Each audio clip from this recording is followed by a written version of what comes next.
Good evening, my dear friend. Welcome, once again, to this quiet space, a sanctuary outside of time, crafted just for you. In the journey that lies ahead, you need not go anywhere, nor do you need to do anything. Your only task is to allow your body to become more and more relaxed, to allow your mind to become more and more serene. Now, let us begin together, with a long, very soothing, deep breath. Through your nose, as if you are smelling a distant and fragrant flower, gently, for a long moment, inhale the cool, fresh air. Feel this breath as it gently fills your chest and abdomen, bringing you a quiet, full sense of life. And then, through your lips, as if you are blowing on a feather, gently, without any force at all, allow that breath to slowly, slowly, flow out. With this exhalation, you can feel all the invisible burdens on your shoulders being set down. You can feel the space between your eyebrows gently smoothing out. Very good. Now, allow your consciousness, like a sacred eagle soaring upward from our mortal world, to pass through the gray clouds, so full of our daily, trivial worries, and arrive at a place that is vaster, more sacred, and more filled with a great drama that we do not understand. We have arrived at Mount Olympus. You circle quietly above the great hall of the gods, a magnificent hall built of pure gold and ivory, wreathed in clouds. You look down. You see, in the most magnificent, most powerful, throne room, belonging to the King of the gods, the great ruler of the universe whom we are so familiar with, Zeus, sitting quietly, all by himself, on his great throne, a throne forged from pure, shimmering lightning. You descend slowly. You, like a permitted, quiet visitor, silently enter this great, sacred hall. You see Zeus, his great body, so full of a masculine, mature strength and beauty, as if carved by the greatest sculptor of ancient Greece, deeply sunk into his equally great, cold throne. His equally powerful, great hands are somewhat tiredly supporting his handsome head, a head that is also so full of all sorts of heavy worries of a king of the gods, worries that we mortals cannot comprehend. In his blue eyes, as deep as the summer, afternoon sky, there is none of the sacred, inviolable majesty that we are so familiar with. In his eyes, there is only a great, deep fatigue, and a greater sorrow, so full of struggle and pain, with which we are not familiar. You wonder, what is it that is troubling this all-powerful, great King of the gods so much? And then, you hear a silent sigh, so full of paternity, coming from the depths of his heart. He is troubled for his children. Those great, powerful children, so full of a sacred, immortal bloodline, but also equally so full of all sorts of imperfect, familiar, humanity, children born to him in different goddesses and mortal women. He thinks of his son, the god of war, Ares, who is also so full of great strength, but also equally so full of a primal, wild, violent impulse. He thinks of how Ares, for a trivial, insignificant disrespect from a mortal, started a cruel, unjust war, so full of blood and death. He thinks of the countless, innocent, mortal souls who died in the war. He also thinks of his inescapable responsibility as the guardian of the final order of this universe. He knows that he must punish this beloved child of his, who has made a mistake. And so, you see Zeus slowly rising from his great throne. He extends his equally great, powerful right hand. And then, you see a great, golden thunderbolt, so full of an unparalleled, destructive power, appearing out of thin air in his hand. You can feel the immense, breathtaking, powerful energy of sacred anger radiating from the thunderbolt. And then, you see Zeus hurling this weapon, which represents his absolute, unchallengeable authority and power as the king of the gods, fiercely toward his son Ares, who is, on a distant, mortal battlefield, enjoying the bloody pleasure of slaughter. You hear a great thunderclap, a thunderclap that can make the entire universe tremble.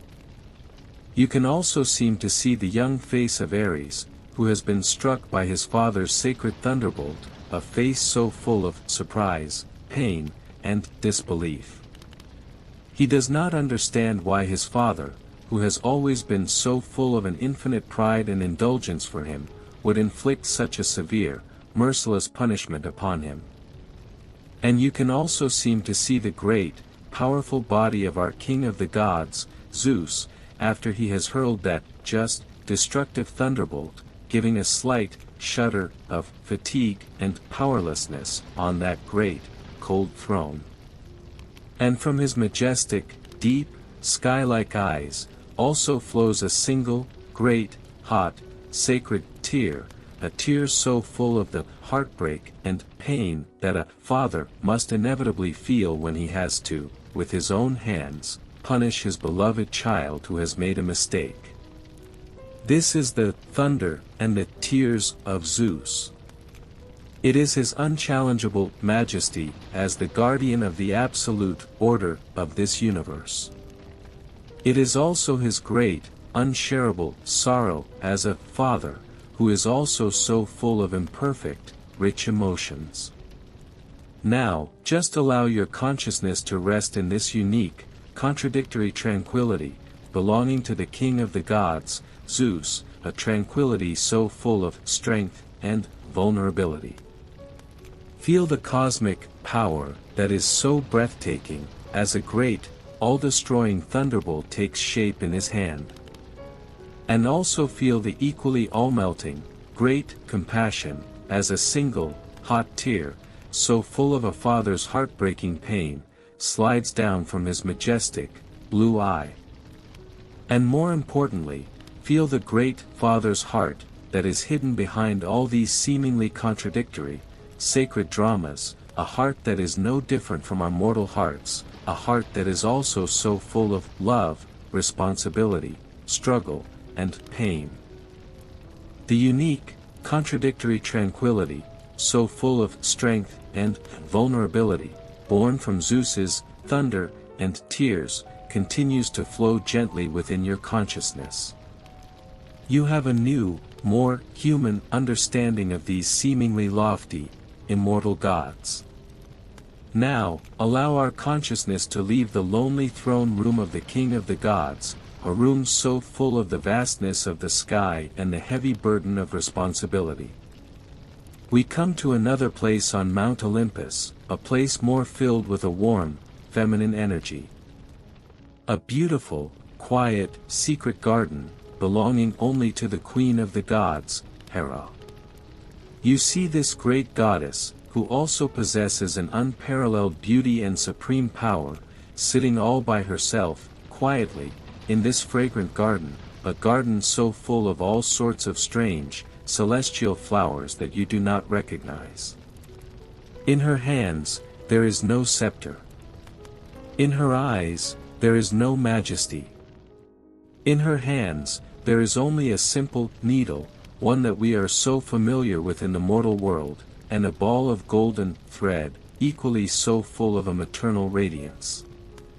She is sewing a small, soft, swaddling cloth, so full of a mother's deepest love and expectation, for her unborn son, whom she shares with Zeus, the god of craftsmanship, Hephaestus, who is so full of fire and talent. Her face wears that most beautiful, radiant expression, a mixture of happiness, anticipation, and serenity, an expression that only a wife, who deeply loves her husband, and a mother, who equally deeply loves her unborn child, can have. However, you can also feel a very, very faint, almost imperceptible unease, hidden in the deepest part of this seemingly perfect, serene happiness. Because Hera, more than any other god, understands her husband, Zeus, who is so full of charm, but also equally so full of an uncontrollable, primal, powerful, flowing desire, a desire that belongs to life itself. She knows that Zeus's love is like his thunderstorm. It comes swiftly, passionately, and can nourish all things. But it also leaves just as quickly, briefly, never lingering for a moment for any single blade of grass that it has nourished.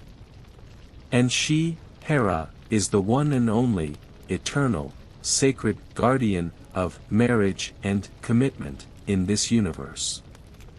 What she desires is not the kind of love that is full of passion, but fleeting.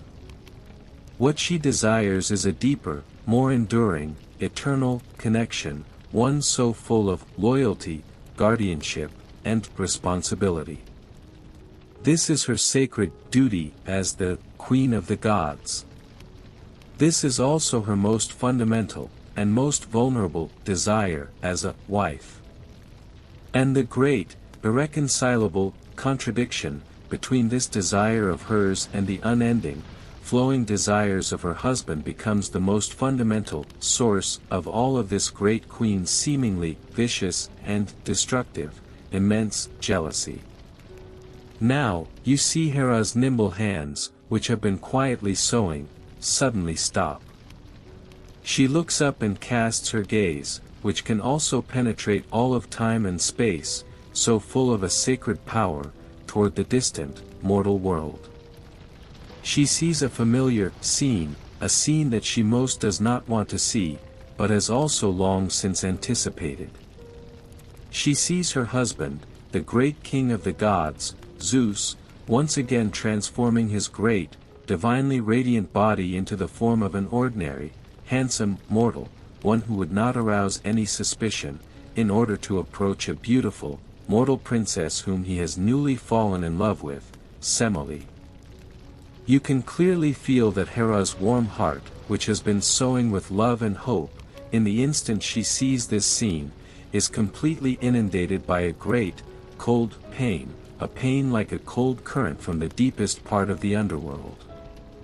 You see a complex, twisted expression, so full of the great humiliation, anger, and sorrow of being betrayed by the one she loves most, appearing on her beautiful face, which was originally so full of serenity and happiness.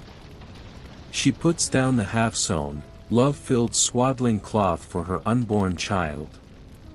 She, too, transforms her noble, beautiful, queenly body into the form of the most trusted nurse of that poor, mortal princess whom her husband is seducing, a form she most despises.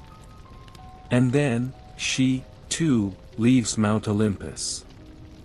She comes before that poor, naive princess, who is immersed in the happiness of a forbidden love with a king of the gods whom she does not know. She, in a tone so full of the most vicious, disguised goodwill, a tone so full of care, plants a deadly seed of doubt in the ear of this poor princess, whose mind has long since been clouded by love. "My dear child," she says, "are you really sure that the handsome man who comes to you every night and shares your bed is the great, all-powerful king of the gods, Zeus, as he claims to be? You must be careful. This world is full of all sorts of evil demons, who will disguise themselves as handsome men. You must ask him to prove his truth to you. You must ask him to embrace you once with his true, great form, so full of thunder and flame, the form that belongs to the King of the Gods. Only then can you truly be sure that his love for you is real." And the poor, naive princess easily believes this seemingly benevolent advice, so full of the most vicious intent, from this nurse whom she trusts most.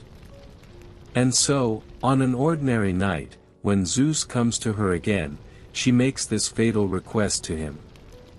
Zeus, after hearing her foolish request, his heart is filled with a great terror and sorrow. He knows what that means. He knows that a mortal's fragile, fleshly body is absolutely incapable of withstanding his great, real body, so full of the infinite energy of the cosmos. He pleads with her to take back this request. But the princess, whose mind has also been possessed by the seed of doubt planted by Hera, thinks that Zeus's hesitation is proof that he is not the real king of the gods. And Zeus has also, in his first, passionate love, sworn an oath to the sacred river Styx, an oath he cannot break, to grant this princess all her wishes. And so, in great, endless sorrow, this great king of the gods reveals his great, real, form, so full of thunder and flame, to this beloved, yet destined to be destroyed by his own radiance, poor mortal lover of his. In that moment, you see a great, golden, sun appearing in that small, dim, mortal bedroom. And the poor princess, in the very instant that she witnesses the divine truth that she has longed for, is completely burned, evaporated, and turned into a wisp of equally sorrowful, black ash by the great, unbearable light and heat of the god. And Zeus, in that last instant, from her already charred womb, rescues the new life, so full of the spirit of the wine god, which they have created together, a life that is not yet fully formed. Now, just allow your consciousness to rest in this unique, contradictory tranquility, belonging to the queen of the gods, Hera, a tranquility so full of jealousy and guardianship. Feel the great, cold pain, so full of humiliation and anger, in the heart of a sacred goddess who symbolizes marriage and commitment, as she faces her husband's betrayals again and again. Feel the powerful, yet also so full of sorrow, energy of revenge, which is transformed from this great pain. And also feel the most real heart of a wife, a heart so incredibly fragile, that is hidden behind all this seemingly vicious, destructive, immense jealousy, a heart that longs to be treated with loyalty, a heart that longs to protect a complete, sacred commitment. The unique, complex tranquility, woven together from Hera's jealousy and guardianship, so full of humanity, continues to flow gently within your consciousness.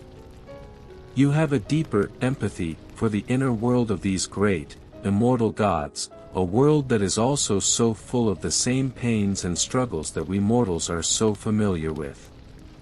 Now, allow our consciousness, like a golden, warm ray of sunlight from the sun god, Helios, to gently descend upon the equally ancient and legendary, sacred site of Delphi.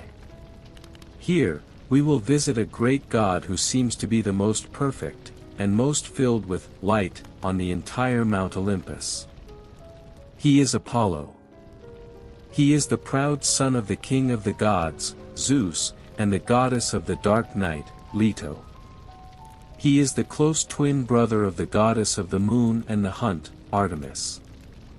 He is the god of music, the god of poetry, the god of medicine, the god of prophecy, and also the eternal embodiment of the most perfect, rational light. You see him, sitting quietly under a great, sacred laurel tree.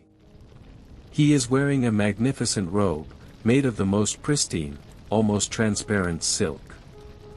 His long, golden curls, as if dyed by the midday sun, are casually draped over his equally perfect, broad shoulders, shoulders as if carefully polished by the greatest sculptor.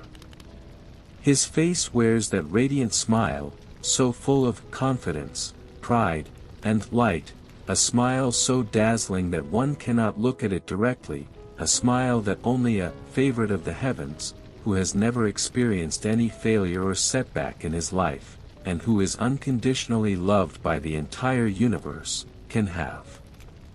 In his hands, he holds a magnificent lyre, made of both gold and white ivory. His equally long, artistic fingers are elegantly plucking the 7 strings, which represent the most harmonious melodies in the universe. You hear the most beautiful, most harmonious music you have ever heard in your entire life, flowing slowly from his fingertips. This music is so beautiful. It can make the most furious lion lay down its roar. It can make the hardest rock shed gentle tears. It can also make us, these poor mortals, so full of all sorts of scattered worries, instantly forget all our pain and sorrow, and enter a state of ultimate, serene joy, so full of the sacred and harmony. You look at this perfect, radiant God before you, who embodies all beauty, talent, and favor, and your heart is filled with a great admiration and worship. You think that he must be the happiest, most complete being in this universe. However, when you dive deeper into his equally sun-like, seemingly infinitely bright and warm, great inner universe, you feel the equally ultimate shadow hidden behind this ultimate light. A great, boundless loneliness. Yes, loneliness. Because he is the sun. And the sun is destined to be lonely. He is so dazzling, so full of a searing, powerful energy, that no other ordinary life can truly get close to him. All those poor souls, who are attracted by his great light, like moths to a flame, will ultimately be mercilessly burned, and even destroyed, by his equally great, uncontrollable, light and heat. This is Apollo's destiny. It is also the most fundamental source of all his tragic, unrequited loves. In the great ocean of his memory, which is also so full of harmonious melodies, you see one beautiful, sorrowful phantom after another. You see the beautiful Daphne, who is also a nymph. She, in order to escape Apollo's equally sun-like, scorching, and irresistible pursuit, finally sends a desperate prayer to her father, the river god, asking him to turn her into a cold, emotionless laurel tree. You can feel the great pain and despair in Apollo's heart, as he watches his beloved, in his own arms, turning into a cold, silent tree. He can only weave the branches of this laurel tree, which represents his eternal, lost love, into an equally sorrowful and glorious laurel crown, and forever wear it on his equally luminous, golden head. You also see the equally incomparably handsome Spartan prince, Hyacinthus. He is Apollo's best friend, and also his most beloved, same-sex lover. You see them, together, on the sun-drenched, green meadow, playing all sorts of games, so full of a youthful, masculine, competitive joy. They hunt together. They climb rocks together. They also play the equally harmonious, beautiful music together. This is perhaps the only, truly happy time, so full of equality and joy, in the equally lonely life of our lonely God of light. However, this equally seemingly perfect happiness is mercilessly destroyed by another, equally jealous god, Zephyrus, the god of the west wind. You see Apollo and Hyacinthus, engaged in a friendly discus competition. Apollo, with all his might, throws the heavy, round discus into the azure sky. And in the very instant that Hyacinthus excitedly runs toward the landing point of the discus, preparing to catch it, a gust of malicious, jealous, west wind suddenly blows. The wind changes the trajectory of the falling discus. And then, the heavy, cold discus, carrying the equally immense, sacred energy of Apollo's great strength, heavily smashes into the equally perfect, young, yet incredibly fragile, mortal head of Hyacinthus. You see the fresh, vibrant, young blood, gushing from the shattered wound, dyeing the equally green, vibrant, innocent grass red. You can feel the same immense, boundless sorrow and powerlessness in Apollo's heart, as he holds the body of his beloved, which is slowly, bit by bit, growing cold in his arms, the same feeling he had during his eternal parting with Daphne. He is the great god of medicine. He can heal all the diseases of mortals. But he cannot save his own lover from the eternal death, a death that was also indirectly caused by himself. He can only wear the beautiful hyacinth flower, which has grown from the blood of Hyacinthus, and which also symbolizes sorrow, forever on his chest. This is the light of Apollo, and his shadow. He is the sun. He brings eternal light and warmth to the entire world. But he himself is destined to live forever in a great, lonely shadow, where no one can truly get close. He is the embodiment of perfection. He possesses a divine talent that is second to none.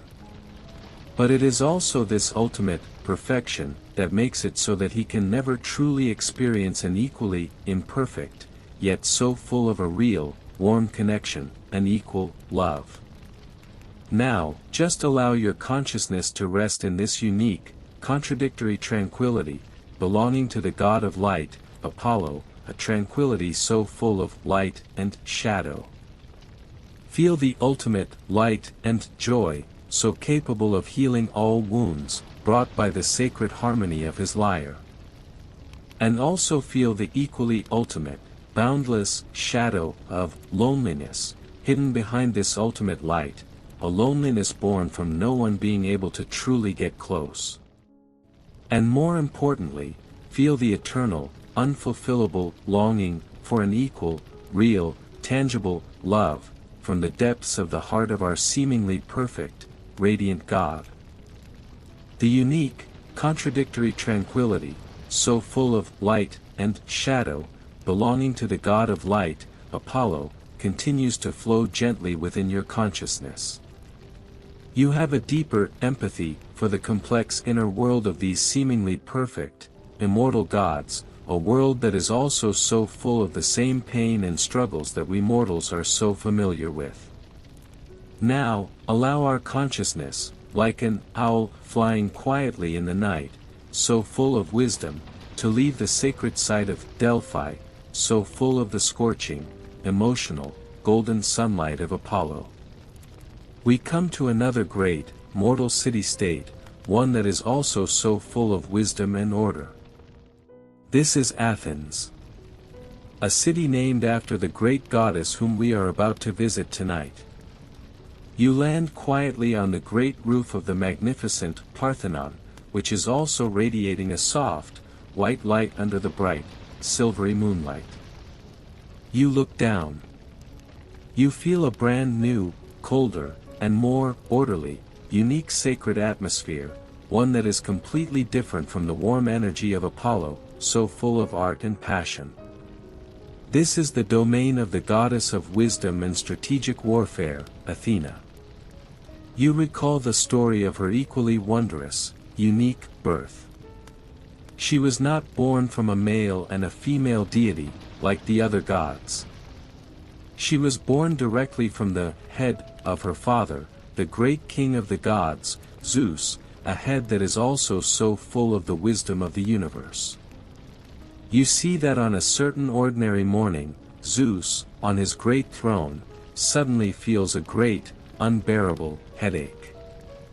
The pain is so intense that this all-powerful king of the gods cannot help but groan in agony. He summons his equally extraordinarily skilled, lame son, the god of craftsmanship, Hephaestus. He orders his son to, with the equally sharpest, great, divine axe, which he has also forged with his own hands, to split his painfully aching head in the middle. And so, after a brief moment of awe-filled and hesitant silence, Hephaestus raises his divine axe. You hear a great, creative sound, like the first cracking of the universe. And then, you see a new, powerful goddess, already in her full, adult form, leaping out from her father's split head. She is clad in magnificent armor, forged from the hardest, shimmering metal. On her head, she wears an equally shimmering, majestic helmet. In her hands, she holds a long spear, equally glittering with a cold light, and a great shield that can ward off all harm. And in her equally clear, serene, gray-blue eyes, like the calmest lakes, there is none of the confusion of a newborn infant. In her eyes, there is only an innate, absolute clarity and wisdom. This is Athena. A unique goddess, born entirely from pure reason and logical thought. She has no mother. And thus, she also lacks that instinctive connection to the warm, irrational emotion that comes from motherhood. She is calm. She is objective. And in a sense, she is also slightly cold. All her decisions and actions do not come from a momentary, impulsive emotion. They all come from a series of calm, incredibly precise calculations and deductions, conducted in her great brain, which is like the most precise, cosmic computer. What she represents is not the kind of war that is full of primal, wild, violent impulses. That is the domain of her brother, Ares. What she represents is a more advanced, more civilized war, that is, strategy and wisdom. Now, allow our consciousness to arrive at a silent battlefield, a famous battlefield of a wise contest. You see the great hero Odysseus, whom we are so familiar with from our previous journeys, a man so full of resourcefulness, in the final stalemate of a great, seemingly unwinnable, Trojan War. 10 years. 10 long years of a brutal siege and equally exhausting, arduous battles have left both sides completely exhausted. And the great, impregnable walls, built by the Trojans, still stand tall, like a silent giant, mocking all the powerful, yet equally helpless, Greek heroes. And then, on an ordinary night, a night so full of a longing for home, as Odysseus is, all by himself, in his tent, which is also so full of the salty smell of the sea breeze, feeling at a loss before the equally seemingly unsolvable battle situation, he feels a familiar, wise, cool presence descending beside him. He knows that it is his patron goddess, Athena, who is also so full of wisdom, and who has always been silently protecting him, has come. You see that Athena does not appear before Odysseus in her great, divinely radiant form. She transforms herself into a little owl, equally so full of wisdom, an owl that we are so familiar with. She lands quietly on Odysseus's equally broad shoulder, a shoulder so full of the fatigue of war. And then, she, with a great, ingenious stratagem, so full of genius, but also equally so full of a great deception, like a cold, yet incredibly clear, flash of lightning, directly injects it into Odysseus's equally wise, but at this moment, somewhat blocked by the long, hopeless war, brain. A wooden horse, the voice says silently in Odysseus's mind. And so, the next day, a great, imaginative, great project, one that would change the entire course of the war, quietly unfolds among the Greek coalition forces. You see the equally skilled craftsmen, under Odysseus's command, dismantling the most solid wooden planks from their equally weathered warships. And then, with these wooden planks, so full of the memories of the sea, they build a great, hollow, wooden horse, a horse large enough to hide dozens of the most elite warriors in its belly. And then, the Greek coalition forces conduct a great deception, so full of pretense. They burn their great encampment, where they have been stationed for 10 years. And then, they pretend to, because of the long, hopeless siege, have finally given up hope, and to be sailing back to their distant homeland.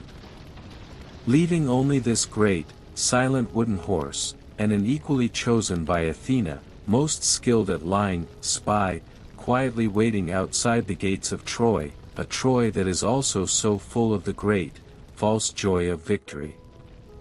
And the rest of the story, we are all so very familiar with. That great, tragic destiny. The Trojans, celebrating their hard-won victory. The great wooden horse, being pulled into the supposedly impregnable city, as a trophy dedicated to the gods. And in the deep of the night, when everyone has fallen into a deep slumber, so full of alcohol and the false joy of victory, that doomsday, so full of flames, blood, and the final destruction of a great civilization. And all of this entire cruel ending, so full of a great, tragic imperfection, in the cold, computer-like, great brain of our goddess of wisdom, Athena, was perhaps just the inevitable result of a perfect, logical calculation, in order to achieve a final, efficient victory. She has no emotional burden. She will not feel a single trace of the sorrow that we mortals can understand, for the deaths of the innocent Trojan elderly, women, and children. Nor will she feel a single trace of the shame that we mortals can understand, for the equally great glory, but also equally great, unjust, and cruel victory of her beloved Greek heroes. She is just executing the most efficient, optimal solution, so full of pure reason and logic, that leads to the victory. This is the wisdom of Athena. And also, her coldness. A unique, awe-inspiring, sacred coldness, one that inevitably arises under the light of an ultimate, pure wisdom, a wisdom without any emotional impurities. The unique, awe-inspiring serenity, born from a pure, rational, and logical wisdom, continues to flow gently within your consciousness. You have a new understanding of the great goddess of wisdom, who was born directly from the head of the king of the gods. Now, allow your consciousness, like a warm breeze filled with the sweet fragrance of the most beautiful roses, to leave the great city of Athens, so full of order and wisdom. We are going to another sacred island, one that is also so full of beauty. This is Cyprus. This is the first mortal land that our next protagonist, the goddess of love and beauty, Aphrodite, set foot on, after she was born from the equally life-filled, warm sea foam. You land on a quiet, private beach, a beach that is also so full of a soft, golden sunlight. You smell the rich, intoxicating fragrance in the air, a mixture of the saltiness of the sea, the scent of the warm sand, and the fragrance drifting from the great, pink rose gardens, which are also in full bloom on the island. You see a great goddess, who possesses the most perfect, most breathtaking beauty in this universe, her equally beautiful body, like the most perfect masterpiece imagined by the greatest artist, naked, slowly walking ashore from the warm, Mediterranean Sea, which is also shimmering with a blue-green light. You see her long, golden curls, like a flowing waterfall, casually draped over her equally perfect, smooth, white, ivory-like, rounded shoulders. Droplets of water are dripping from the golden tips of her hair onto the equally golden sand, which is also shining in the warm sunlight. You see in her blue eyes, as deep as the summer sea, a powerful light, so full of an innate confidence and allure, a light that can easily conquer all the male creatures in this world. And on her face, there is an equally vain, great, satisfied smile, the kind of smile that inevitably arises after one knows that one is the most beautiful being in this world, a smile so full of a sense of control.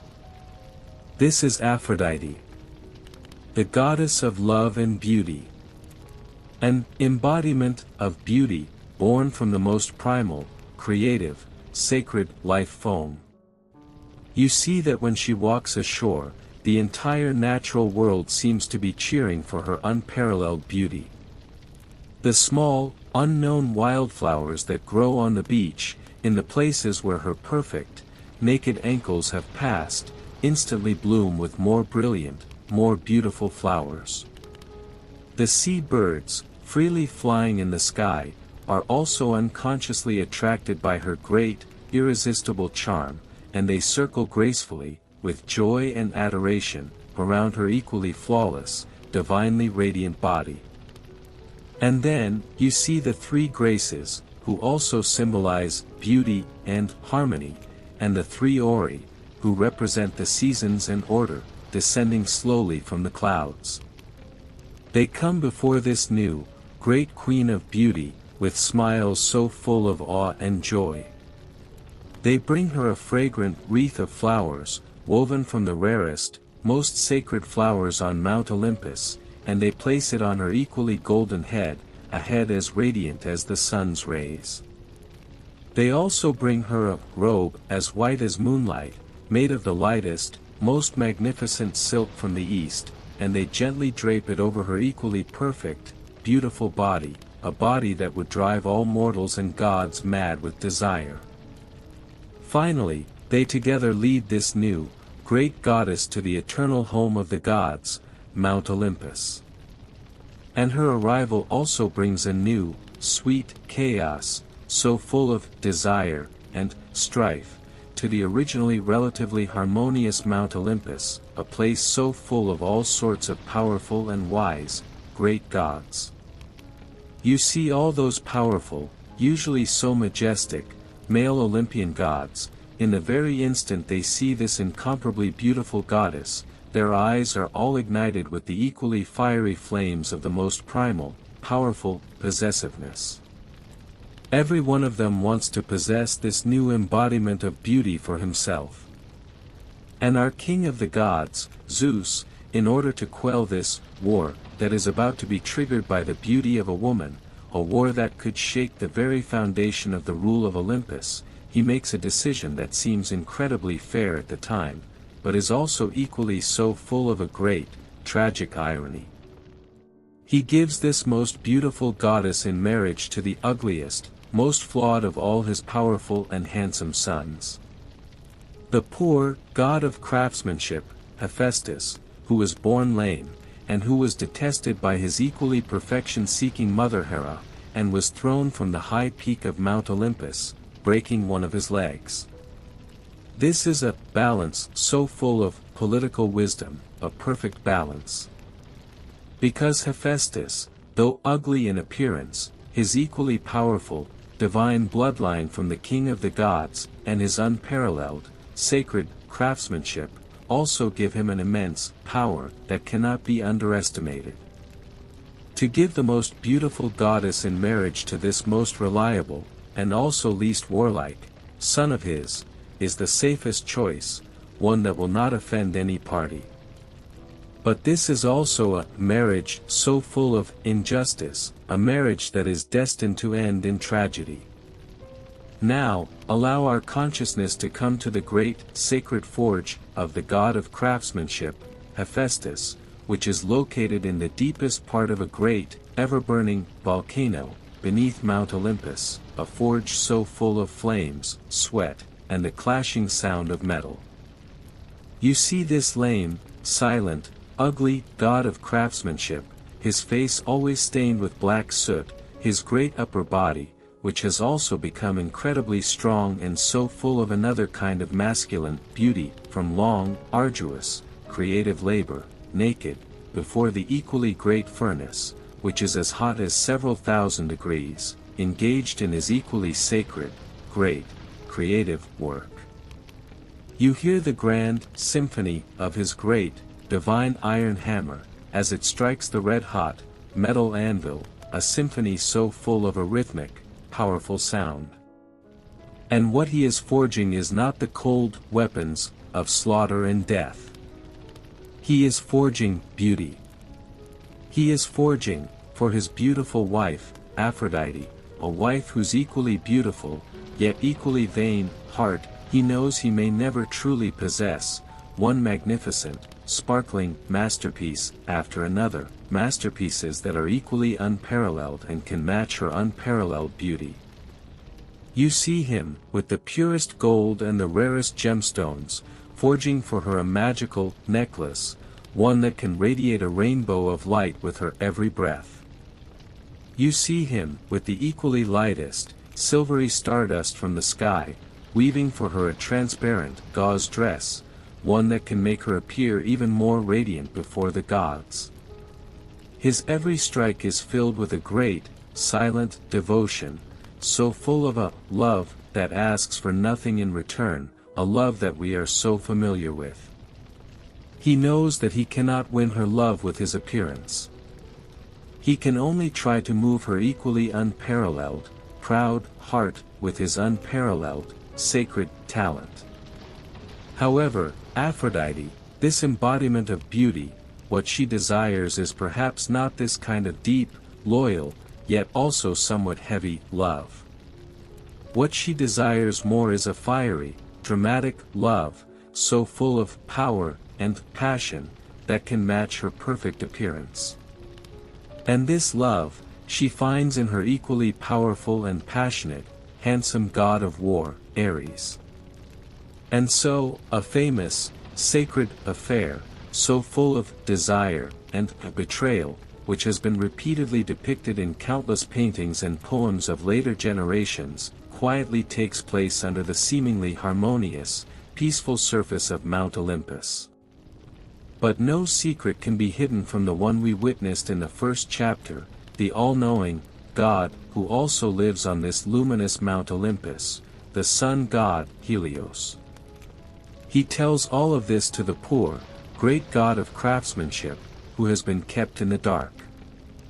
And so, a great, wise, revenge, equally so full of the great anger and humiliation of a betrayed husband, also unfolds. Hephaestus, with his equally divinely skilled hands, forges a great, invisible, yet incredibly tough, net. And then, he quietly places this net on the equally magnificent, great bed that he shares with Aphrodite. And then, he pretends to be going on a long journey to a distant place. And after he has left, the long impatient Ares and Aphrodite eagerly meet again on this dangerous bed. And in the most passionate moment of their equally passionate embrace, the great, invisible net instantly tightens, tightly binding this famous pair of lovers, who are also naked, their perfect, powerful and beautiful bodies, together, unable to move. And then, Hephaestus invites all the gods on Mount Olympus to enjoy this great drama of humiliation and victory, which he has personally directed. You see all those equally human-like gods, upon seeing this comical, yet so full of lust, scene, letting out a great, undisguised laughter, so full of all sorts of complex, gloating emotions. And Aphrodite, this goddess of beauty, for the first time in her equally proud and vain life, feels a great, unbearable shame. But in our dreamscape, perhaps, after all the laughter has dissipated, after all the gods have left this equally dramatic room, she, in her equally contradictory, complex heart, also feels a new, unknown, complex respect and connection for her ugly, yet who has, in his own unique way, defended their equally sacred marriage, lame husband. The unique, complex tranquility, woven together from Hera's jealousy and guardianship, so full of humanity, continues to flow gently within your consciousness. You have a deeper empathy for the inner world of these great, immortal gods, a world that is also so full of the same pains and struggles that we mortals are so familiar with. Now, allow our consciousness to leave this warm, feminine realm, and turn towards another, equally powerful, but completely different, divine protagonist. This is the 6th chapter of our epic series, The Fervor and Loneliness of Ares. That unique, bittersweet serenity, born from a publicly humiliating judgment, continues to flow gently within your consciousness. You saw the complex expression on the beautiful face of Aphrodite, after she had experienced that great, mortifying shame. And now, allow our consciousness to turn to the other, male protagonist, of this drama, who was also greatly humiliated, but whose heart might have felt something entirely different. He is Ares, the god of war. You see that when the great, unbreakable net, forged by the great craftsman god Hephaestus, was withdrawn, this equally incomparably handsome war god, so full of a masculine, athletic strength and beauty, did not, like his equally bound, beautiful lover, feel a great shame. There is no expression on his face. On his handsome face, as hard and primal as the blackest granite, so full of a wild strength, there is only a kind of slight annoyance, the kind that comes after a passionate, blood-pumping game has been suddenly interrupted. He adjusts his equally disheveled clothes, which have long been soaked with passion and sweat. He does not even look back at his beautiful lover, a lover so full of complex emotions that he does not truly care about. He just slings his great, bronze spear, which is also stained with the sweet fragrance of Aphrodite, and his equally great, bright shield, which can reflect the most dazzling, intimidating light on the battlefield, over his shoulder, and strides out of this magnificent bedroom, a room so full of the residual warmth of desire and an awkward atmosphere. He is going to find his one and only stage, a stage that can truly make him feel alive, a stage so full of glory and passion. He is going to find a new war. In our dreamscape, war is not a cruel slaughter, so full of blood and death. It is more of a sacred ritual, one that can allow this lonely god of war, who can find no other meaning in existence besides battle, to experience that most ultimate, life-filled state. You feel the body of Ares, so full of a powerful, primal, wild energy, passing at an extremely fast speed through the quiet Mount Olympus, a place that is also so full of all sorts of different gods and their equally complex, human dramas. He has come to the mortal world. He is searching. Searching for those battlefields, so full of a tense, gunpowder-like atmosphere, where two sides are confronting each other, due to all sorts of foolish disputes over land, wealth, or glory, disputes that are so unique to us mortals. And then, he finds it. You see two armies, also wearing different colored armor, holding equally sharp weapons, two armies of young men, so full of a naive, romantic illusion about war, confronting each other on a vast, equally sun-drenched plain. They are waiting. Waiting for that initial spark, a spark that can ignite the young, hormonal blood in their veins, a blood that has long since been completely ignited by all sorts of inflammatory, patriotic slogans and a desire for immortal glory. And Ares is that most powerful, and most willing, great god of war, who is here to provide this spark. You see him, hiding his equally divinely radiant, great body in an ordinary war cloud. And then, he lets out a roar, so full of a primal, wild, and inflammatory incitement, a roar that only he can make, toward the battlefield, which is already so tense, so full of a great, hair-trigger tension. The roar instantly ignites the fervor for battle in the hearts of all those young soldiers, a fervor that has long been burning fiercely. And so, with the equally heart-pounding, rapid drumbeat, and the equally loud, murderous charge of the bugle, the two great, iron torrents violently crash into each other. And our god of war, Ares, floats high above this cruel battlefield, so full of a great, deafening chaos. On his face, there is none of the pity of us mortals. On his face, there is only a rapturous expression, so full of ecstasy and satisfaction, the kind that one has when one is admiring a great drama, a drama that one has personally directed, a drama that is so full of the ultimate beauty of strength and life force that he can understand. He loves war. He loves the crisp, powerful, metallic sound of swords and shields clashing against each other. He loves the great war cry, so full of the most primal life force, that comes from the depths of the warriors' throats as they charge. He even loves the magnificent, tragically beautiful sight of the fresh, warm, iron-smelling blood gushing from the torn, young bodies, and dyeing the equally vibrant, green grass a passionate red, a red that is also so full of another form of cruel life force.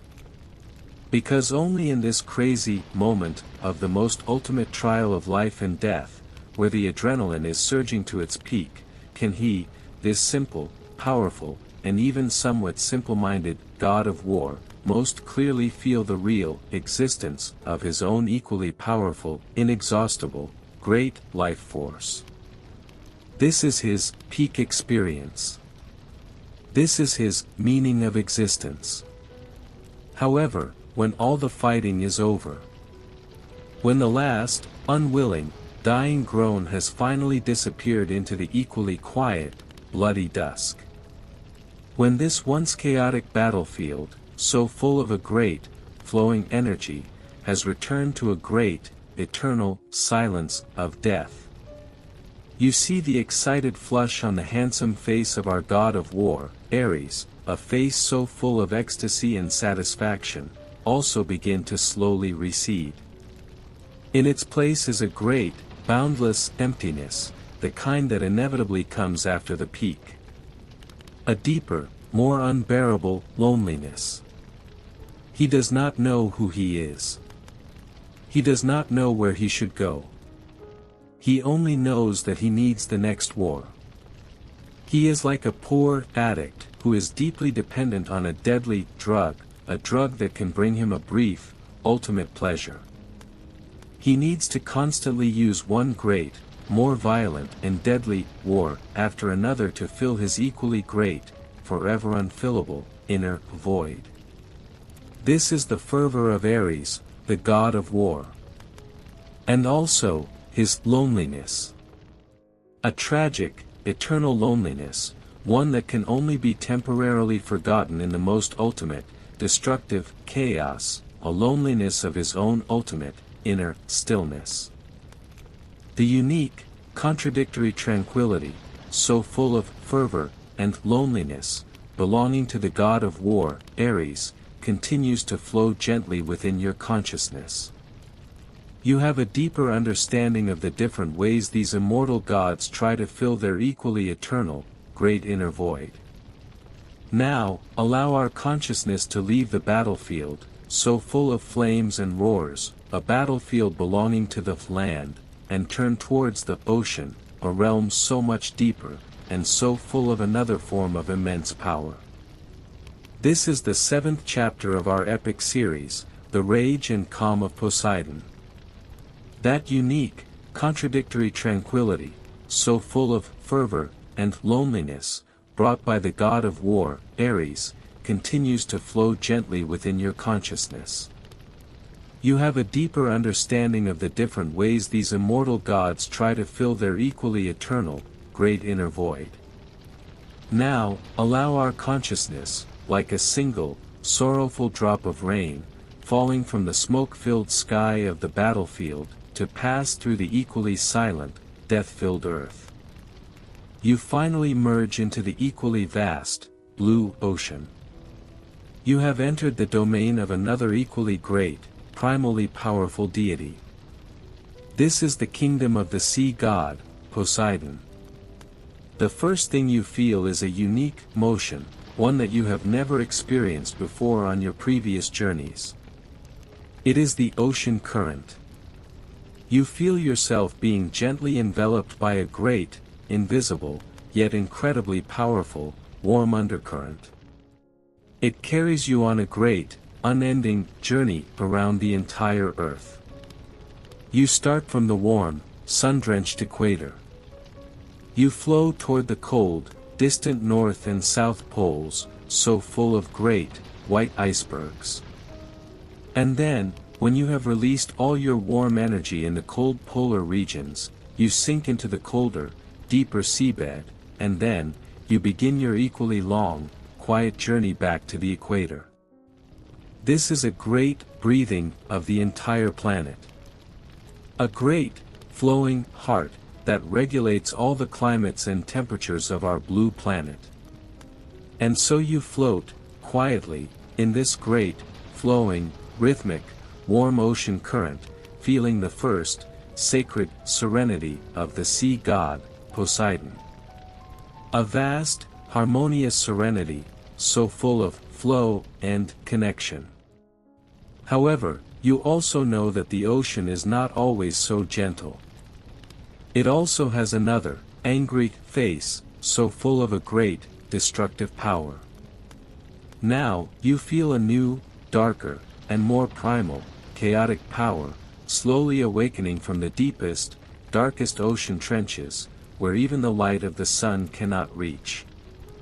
You see the originally calm, blue surface of the sea beginning to show a series of strange, ominous swells. And then, the wind comes. At first, it is just a gentle breeze, with a salty mist. But soon, it grows into a great gale, one that can tear the strongest sails.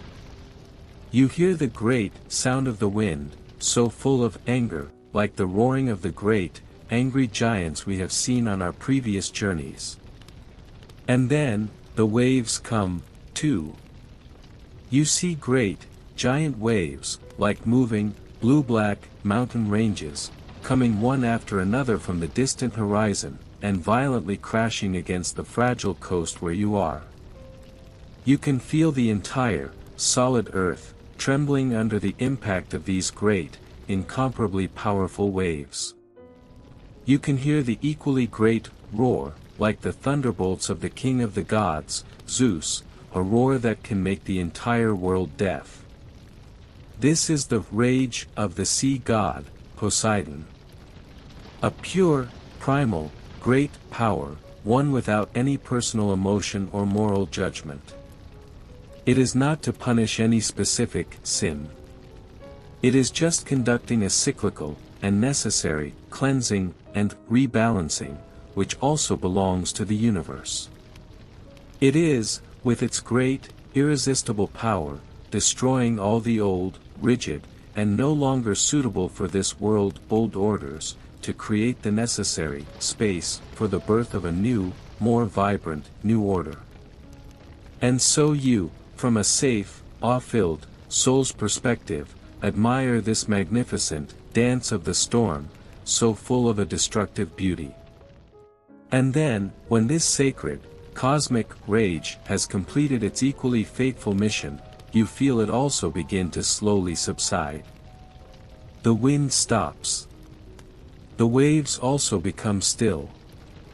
You see the once chaotic ocean, so full of a great, flowing energy, returning, at a speed visible to the naked eye, to a new, deeper, calm. You see the sky, which has been cleansed by the great storm, presenting an incredibly clear, post-rain, blue, like the purest, great sapphire. You see the equally thoroughly cleansed, blue surface of the sea, as calm as a great mirror, that can perfectly reflect the equally incredibly serene, blue sky. You can even hear the first, joyful, song, of the first, dolphin, to have survived this great storm, a song coming from the distant horizon. This is the other, deeper, and more awe-inspiring, serenity of the sea god, Poseidon.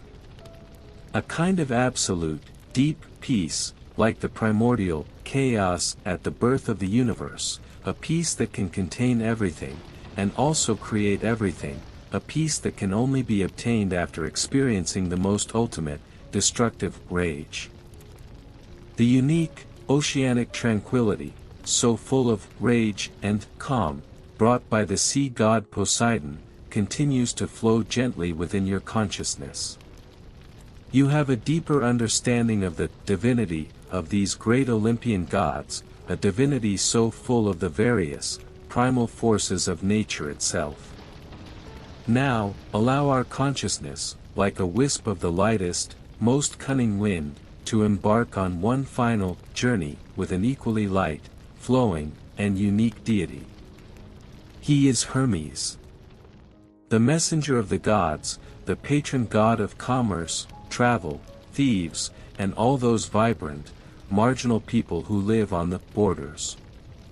You see him, sitting quietly on the highest peak of Mount Olympus, a peak that overlooks the entire mortal and divine worlds.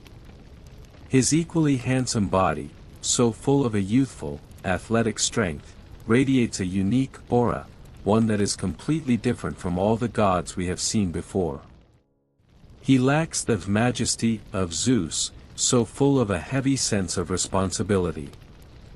He lacks the pride of Apollo, so full of a pursuit of ultimate perfection, and a hint of narcissism. He also lacks the fervor of Ares, so full of a destructive, primal, wild impulse. On his body, there is only a unique spirit of play, so full of ease, cunning, and freedom. You see his equally handsome face, with its curly, black hair, as if caressed by a warm breeze, always wearing a faint, benevolent, yet also cunning, smile. In his equally bright eyes, like a flowing stream, there is a great, fun-loving insight into this world, a world so full of all sorts of different rules, but also equally so full of loopholes that can be exploited. On his feet, he wears a pair of magical, winged sandals, with small, golden wings. These shoes allow him to travel freely between the sky, the earth, and the underworld, at a speed faster than thought itself. He is the only god who is not bound by any borders, an absolutely free god. Now, you, with this freest, most interesting guide, begin our final, retrospective journey. You fly with him in the equally vast, blue sky. You first arrive in a mortal world, so full of war, so full of the familiar, fervent atmosphere of Ares. You see our god of war, Ares, still enjoying his eternal drama of blood and fire. And Hermes, with his equally benevolent, cunning lies, brings an unexpected turn to this cruel, supposedly tragic war. He transforms himself into a venerable messenger, and goes separately to the two opposing camps, which have long been blinded by hatred. He tells the general on this side that he has seen a great reinforcement from the other side, rushing from a distant valley. He tells the king on the other side that he has heard a secret rumor of a terrible coup being planned in his rear by his equally treacherous and scheming brother. And so, the two sides, which were supposed to be locked in a fight to the death, so full of hatred, because of these perfect lies, so full of wisdom and timing, each with their own ulterior motives, choose to temporarily cease fire. A great, unnecessary slaughter is thus temporarily avoided, under the playful, benevolent deception of Hermes. And then, you dive with him into the deep ocean of Poseidon, an ocean so full of rage and calm. You see our sea god, about to unleash a great tsunami that could destroy the entire coastal city, because of some equally trivial, disrespectful offering from some mortals. And Hermes transforms himself into the most beautiful, most melodious mermaid. He, with his equally enchanting, beautiful voice, a voice that could charm the gods, sings one hymn after another, hymns so full of the most sincere praise for his great power, to this equally childishly angry, powerful sea god. And so, the thunderous wrath of Poseidon slowly subsides in this beautiful song, so full of benevolent flattery and pleasing. He once again slowly lowers the great trident, which he has already raised high, a trident that symbolizes destruction and storm. Finally, you travel with him to the underworld of Hades, a realm so full of silence and order. You see the famous, tragic musician Orpheus, whom we are so familiar with, about to disturb the eternal order of the entire underworld with his equally sorrowful lyre, after he has, for the second, and eternal, time, lost his beloved wife Eurydice in his despair. And Hermes silently comes to his side. He does not say any words of comfort. He just temporarily takes the equally sorrowful and loving lyre from the hands of this sad musician. And then, he hands him another, new, instrument, which can also create beautiful music, but which he has never tried before, a pan flute, invented by the god Pan, so full of another form of wild, natural life force.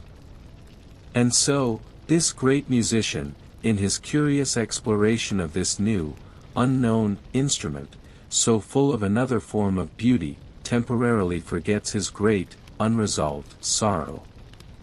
You watch as Hermes, this freest, most benevolent, and lying great god, in his own unique, playful, and wise way, time and again, brings a new, hopeful possibility, so full of fluidity, to this equally imperfect world of gods and mortals, a world so full of all sorts of great, unresolved emotions and the immense pain that arises from them.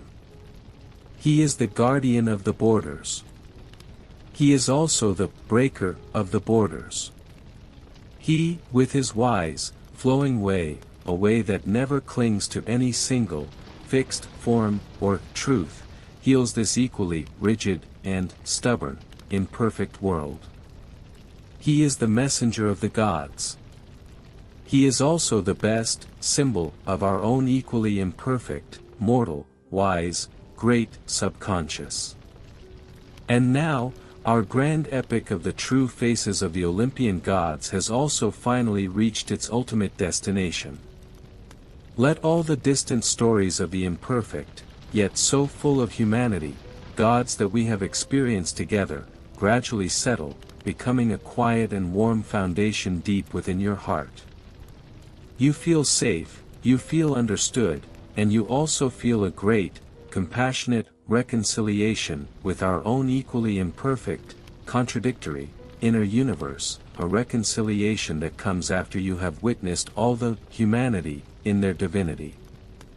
In this final, complete, and luminous peace, brought by a sacred journey so full of wisdom and play, allow your body, and your mind, to receive the most perfect, the most final, the most eternal repose. Good night, my dear friend. Our journey is now complete. It is time, now, to enter your own, most peaceful, most sweet dreamland. Sleep now. Rest assuredly, and sleep.